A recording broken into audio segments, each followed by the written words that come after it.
की आज जसे तुम्ही बसलेले आहेत इथं बरेचसे कॉलेजचे विद्यार्थी कॉलेजच्या विद्यार्थिनी बसलेले आहेत, तसाच काही वर्षा अगोदर तो सुद्धा इथेच बसलेला होता.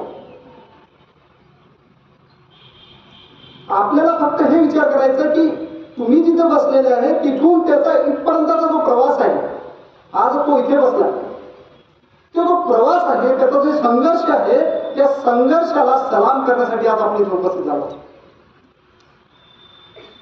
आणि मला अपेक्षित आहे की हीच प्रेरणा आजच्या कार्यक्रमाचीच प्रेरणा घेऊन बरेचसे इथं भविष्यातील अधिकारी, भविष्यातील चांगले व्यक्ती इथं आहेत आणि आम्हाला त्याचाही सार्थ अभिमान होईल की असाच कौतुक सोहळा आम्ही तुमचा सुद्धा घेऊ.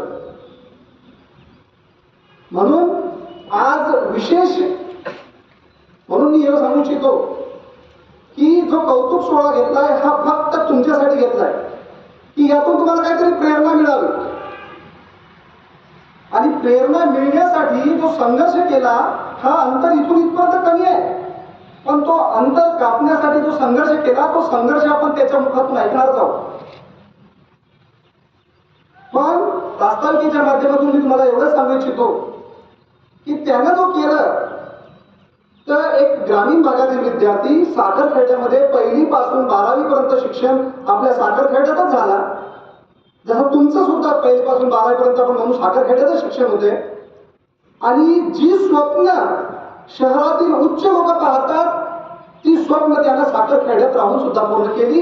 कोणत्याही की मेहनत इतने खामोशी से करो, मेहनत इतने खामोशी से करो की सफलता शोर मचा दे. आज त्याचं जे यश आहे ते सगळीकडं फक्त साखरखेड्यातच नाही तर पूर्ण महाराष्ट्रात आपल्याला जाणून पडते की ग्रामीण भागातील विद्यार्थी एवढ्या मोठ्या पदावर पोहोचले. हे आपल्याला प्रेरणाचं दायी आहे. महात्मा फुलेंचे एक सुंदर विचार, खूप सुंदर विचार आहेत, ते आपल्याला प्रेरणा देतील.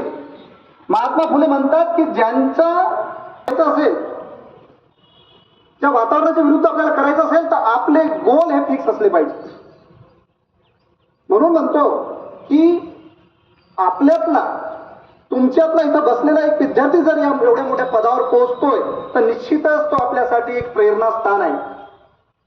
आणि त्या प्रेरणास्थानाला आज आपण इथे ऐकण्यासाठी आलो आणि निश्चितच त्याचे जे काही यश अपयश काही जे पचवले असतील त्यांनी तो त्या आपल्याला सांगणार, निश्चितच ते आपल्याला एक योग्य दिशा मिळेल. निश्चितच मी तुम्हाला जास्त वेळ घेणार नाही कारण आपल्याला त्यांना ऐकायचं आहे, मला नाही. पण त्याच्यासाठी एवढंच म्हणतो की या प्रवासामध्ये बरेचसे लोक तुम्हाला नावही ठेवतील, बरेचसे लोक असतात. मी वर्गातही सांगत असतो की 10-15 मुलं अभ्यास करतात आणि बाकीचे मुलं त्या 10-15 अभ्यास करणाऱ्या विद्यार्थ्यांना त्रास देतात. तर त्या लोकांचा विचार नका करू. ते म्हणतात ना तसं की तू अपनी खूबियां ढूंढ, तू अपनी खूबियां ढूंढ, खामियां निकालने के लिए लोग है ना. लोकांचं कामच आहे. तू अपनी खूबियां ढूंढ, खामियां निकालने के लिए लोग है ना.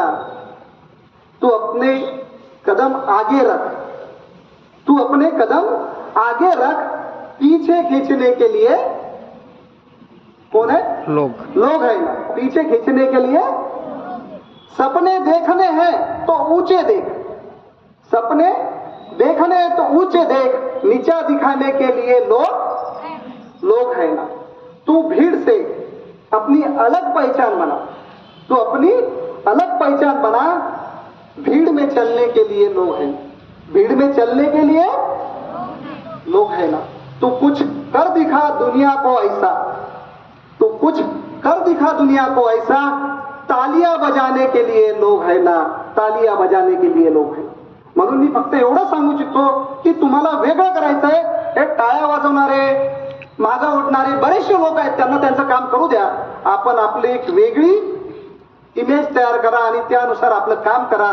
एवढंच आजच्या दिवशी सांगू इच्छितो आणि काही जास्त वेळ घेत नाही. परत आपली सत्कार मूर्ती सचिन इंगळे आणि त्यांचे बंधू जे सॉफ्टवेअर इंजिनियर आहे पुण्यामध्ये, वर्च्युसा नावाची खूप मोठी कंपनी आहे तिथे मध्ये कार्यरत आहे. दोघा बंधूचं जे संघर्ष मी पाहिलं आणि खरोखर मला अभिमान वाटला की मी अशा शाळेत शिकतो ज्या शाळेत असे विद्यार्थी येतात, त्या शाळेत मी त्या शाळेचा घटक आहे आणि तुम्ही सुद्धा या शाळेचे घटक आहात. त्याच्याबद्दल आपल्यासाठी खरोखर अभिमानाची गोष्ट आहे. एवढे बोलून मी थांबतो. धन्यवाद.